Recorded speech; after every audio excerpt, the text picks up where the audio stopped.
ఇప్పుడు మా తమ్ముడు నేను మా స్టైల్లో అయితే చికెన్ తయారు చేస్తున్నా. మా స్టైల్లో చికెన్ ప్రిపేర్ చేసుకోండి. టేస్ట్ అయితే చాలా బాగుంటుంది. ఇప్పుడు చికెన్లో ఏమేస్తారో చూసేద్దామా?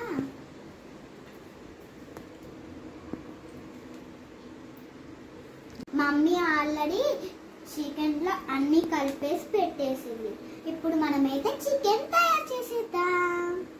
కొంచెమే నెయ్యి వేస్తున్నా.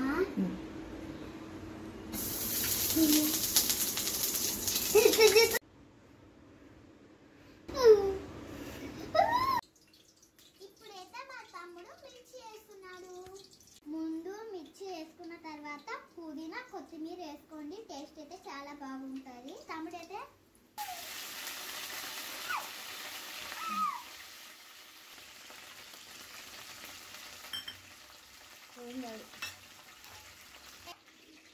ఇప్పుడు నెక్స్ట్ అయితే ఆనియన్ చేసుకోండి. చాలా బాగుంటుంది.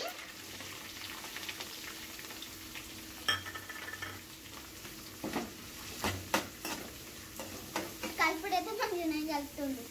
ఆనియన్స్ మగ్గాక ఒక పెద్ద టమాటో తీసుకొని దాన్ని ముక్కలు కట్ చేసి దాంట్లో వేసేయండి.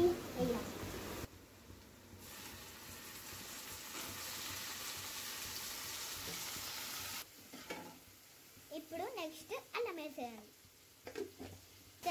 గిర్రా గిర్రా తిప్పాలి. ఇప్పుడు కొంచెం పసుపు వేసేయండి. మళ్ళీ గిరా గిరా తిప్పేసేయాలి. మూత పెట్టేసేయాలి. ఇప్పుడైతే టమాటాలు మగ్గాక చికెన్ వేసేస్తాం. స్కూల్కి పెడితే స్పైసీ కర్రీస్ చికెన్ కాకుండా మేమేం చేసామంటే ఇంటికే తీసుకొస్తాం.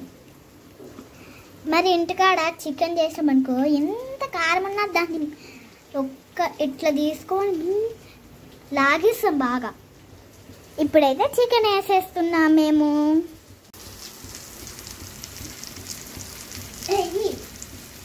భయం అవుతుంది కదా.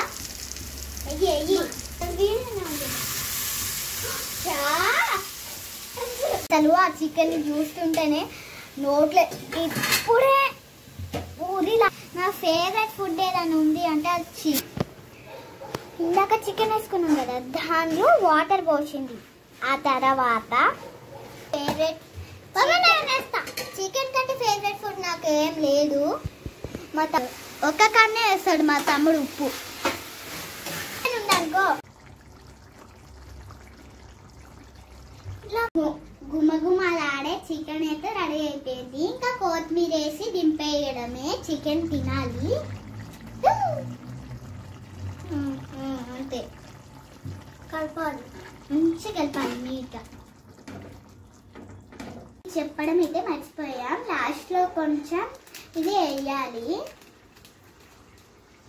వేసుకుంటే చికెన్ బాగుంటుంది.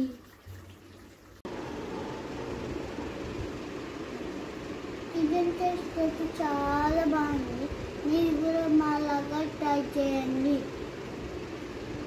చికెన్ టేస్ట్ అయితే చాలా అంటే చాలా బాగుంది. మీరు కూడా మాలాగా ట్రై చేయండి.